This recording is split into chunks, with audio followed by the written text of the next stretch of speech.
Sometimes the most significant legacy of an election is not the victory of an agenda, but the defeat of an agenda. Sometimes an election defeat temporarily banishes a particular form of politics, and in doing so, radically alters the fate of a nation. To provide two examples. The 1993 Australian election. In this election, the political right campaigned on a very right-wing neoliberal agenda. They suffered a shock defeat to Paul Keating's Labour Party, which had been in office for 10 years at the time.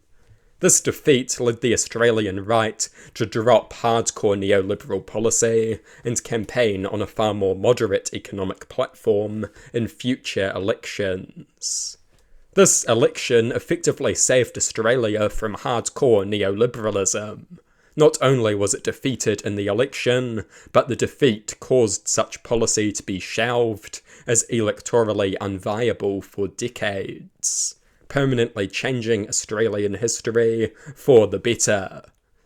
A similar thing was seen in New Zealand in 2005. Don Brash campaigned on a hardcore neoliberal agenda and racist culture wars. He was defeated by Helen Clark's Labour Party. This caused the National Party to change tactics, embracing the far more moderate politics of John Key. Only recently did the vile politics of Don Brash begin to return.